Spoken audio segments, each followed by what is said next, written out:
Hello friends, welcome to S Y academy. I hope आप सब लोग अच्छे हैं।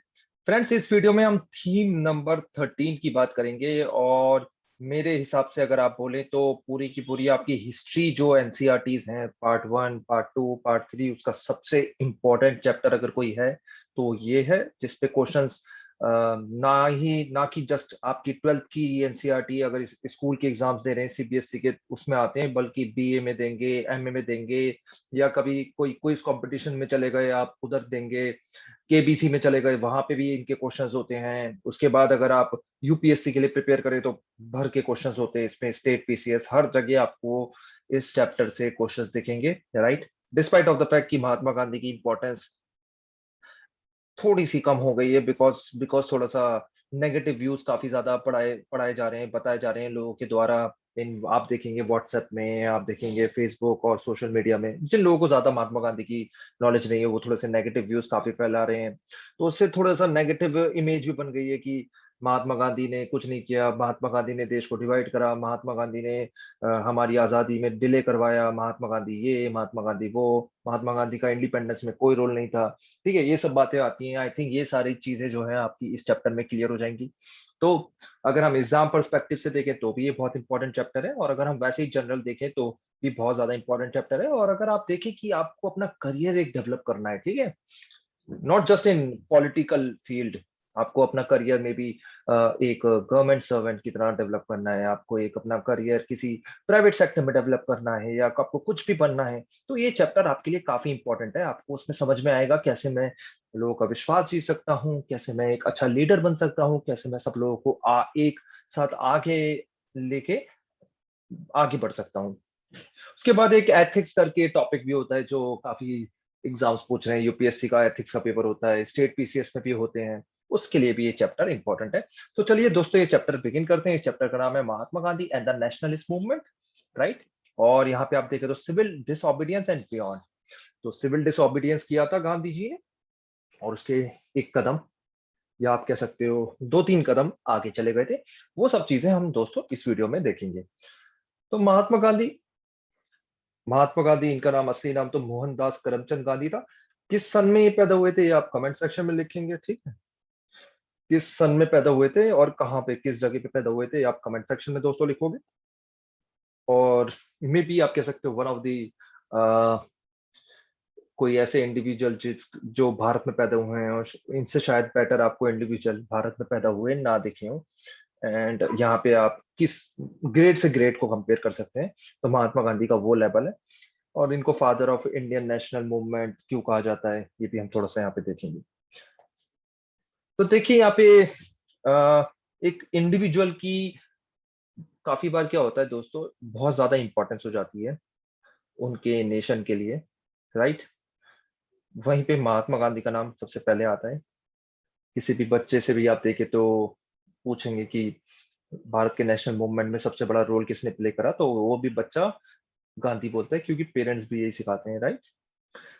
क्रिटिक्स भी हो सकते हैं लोग, नॉन क्रिटिक्स भी हो सकते हैं, इवन क्रिटिक्स भी ये बात एग्री करते हैं कि गांधी जी का रोल तो था, भले ही कम बोले लेकिन रोल तो कहते ही हैं।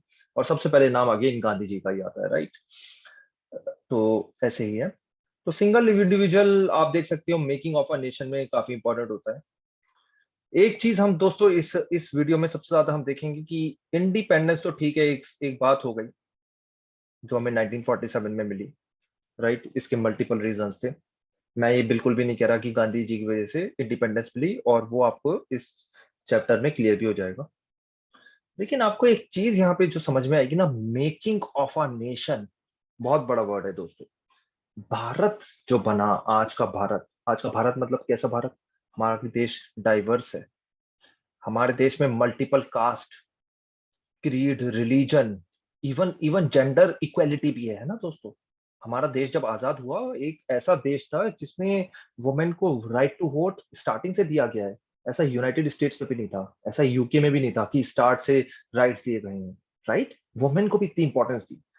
और उसके बाद आप देखो तो डाइवर्स नेशन है, मतलब डाइवर्स से कहने का मतलब ये है कि एक तरफ से north east, right, north east India जो एक चिकन नेक से सेपरेटेड है भारत देश से। उसके बाद आप देखो साउथ इंडिया, उसके बाद नॉर्थ इंडिया है ना, चीजों का एक दूसरे से मतलब आप देखो तो लोगों का इतना कल्चरली लेना देना है नहीं। करेक्ट। कश्मीर एक रीजन है, राइट। उसके बाद अंडमान निकोबार, लक्षद्वीप, ये सारे के सारे रीजन्स भारत में आके मिले और भारत बना। इसका क्रेडिट सिर्फ एक आदमी को अगर आप कहें तो वो महात्मा गांधी है, right. Without any doubt, without any doubt, ये सारे लोग मिले और हमारा एक भारत बना। इसमें गांधी जी का बहुत ही बड़ा रोल है। तो उन्होंने एक बहुत बड़ा पार्ट जो प्ले करा दोस्तों, जब वो भारत में वापस आएंगे, वो था कि उन्होंने भारत को बनाया। जब प्रिंसली स्टेट्स मर्ज हो रही थी, राइट, तो सरदार वल्लभ भाई पटेल बोलते थे कि ये महात्मा गांधी जी का देश है। यहाँ पे आपके सारे राइट्स की रक्षा की जाएगी, आपके लोगों की रक्षा की जाएगी, आपकी रक्षा की जाएगी, राइट, क्योंकि ये महात्मा गांधी का देश है। और वो लोग एग्री कर जाते थे। ये रेपुटेशन थी। एक तरफ हिंदू है, एक तरफ मुसलमान है, ये दोनों एक दूसरे से लड़ाई कर रहे हैं, लेकिन दोनों महात्मा गांधी की इज्जत कर रहे हैं। एक तरफ बिजनेसमैन है, एक तरफ वर्कर क्लास है, दोनों एक दूसरे से लड़ाई कर रहे हैं, लेकिन दोनों महात्मा गांधी को सपोर्ट कर रहे हैं। एक तरफ पीजेंट्स है, एक तरफ जमींदार है, दोनों एक दूसरे से लड़ाई कर रहे हैं, लेकिन दोनों महात्मा गांधी के साथ हैं, राइट। ये चीज आपको विचित्र दिखेगी गांधी जी में, कि डिस्पाइट ऑफ कि एक दोनों फोर्सेस एक दूसरे से लड़ रहे हैं, लेकिन महात्मा गांधी इन सब लोगों को एक कॉमन प्लेटफॉर्म पे ले आएंगे। औरतों को वो किचन से बाहर ले आएंगे, घर से बाहर ले आएंगे, मेन रोड पे ले आएंगे, उनको इतना मोटिवेट कर देंगे कि वो रोड पे आने को तैयार हो जाएंगी, राइट। और आज भी हम महात्मा गांधी जी से काफी ज्यादा प्रेरणा लेते हैं, जिस फिलोसफी को हम बोलते हैं गांधीज्म, ठीक है। तो वही हम देखेंगे, गांधीज्म जो फिलोसफी होती है, राइट। और अब तो गांधी जी का role all over the world बढ़ रहा है। तो हमने यहाँ देखा कि एक सिंगल इंडिविजुअल का बहुत बड़ा रोल होता है। यहाँ पे कुछ नाम दे रखे हैं दोस्तों, जो आपको वैसे ही पता होना चाहिए। गैरी बाल्दी का बहुत बड़ा रोल है in the making of history. बहुत बड़ा इन्होंने रोल प्ले करा था, अपनी तलवार के लिए बहुत ज्यादा मशहूर थे दोस्तों ये, राइट। रेड आर्मी भी कहा जाता है। जॉर्ज वाशिंगटन, ठीक है, जिनके नाम पे वॉशिंगटन सिटी भी है। ये इनका काफी बड़ा रोल था जब यूनाइटेड स्टेट्स आजाद हुआ था। आई थिंक 1776 में आजाद हुआ था। डेट क्या थी ये आप कमेंट सेक्शन में लिखिए, ठीक है। तो जॉर्ज वाशिंगटन का अमेरिकन वॉर ऑफ इंडिपेंडेंस में बहुत बड़ा रोल था दोस्तों। हो ची मिन का बहुत बड़ा रोल था, कहाँ पे, वियतनाम में, ठीक है। Ho Chi Minh, very popular leader in the in with the struggle to free Vietnam from colonial rule. ऐसे ही आपको नेल्सन मंडेला का रोल साउथ अफ्रीका के में दिखता है दोस्तों, राइट। बिस्मार्क का रोल दिखता है आपको कहाँ पे, जर्मनी की इंडिपेंडेंस में, राइट। और भी ऐसे काफी सारे नाम, माओ जेडोंग का नेम आपको दिखता है किसके, चाइना में, चाइना में, ठीक है। चियांग काय शेक का आपको रोल दिखेगा इन तिब्बत, तिब्बत जो हुआ, मतलब तिब्बत से मेरा कहने का मतलब यह है कि ये जो चाइना का सेपरेट पार्ट है, ठीक है, तिब्बत, बिल्कुल एग्जैक्ट वाला तिब्बती तिब्बत। आप इसको थोड़ा सा और भी सर्च करना, अगर क्लियर नहीं हो रहा तो इसको इग्नोर मारो फॉर नाउ। लेकिन माओ का रोल उसमें काफी ज्यादा था, चाइना की इंडिपेंडेंस में, जो अभी चाइना है, ठीक है, बड़ा चाइना जो। तो with the struggle of to free Vietnam from colonial rule, in the same manner Mahatma Gandhi का बहुत बड़ा रोल है in the making of India, इसलिए इनको कहा जाता है फादर ऑफ इंडियन नेशन।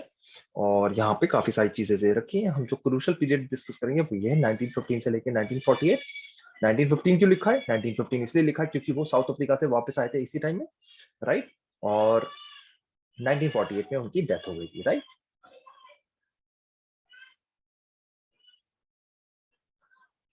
तो यहाँ पे देखिए एक दो स्टेटमेंट्स दे रखे हैं जो हम अगर एग्जाम में मेंशन करें तो अच्छा है। Gandhi ji was the most influential and revered of all the leaders who participated in the freedom struggle.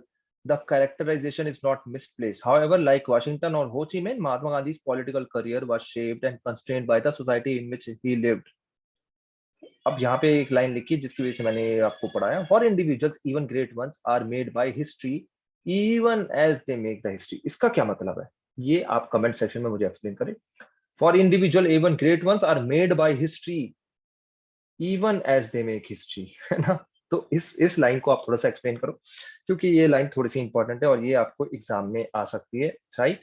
अगर कभी पेपर किसी ने थोड़ा सा ट्रिकी बनाया तो ये वाली एक एक क्वेश्चन आपसे आ सकता है।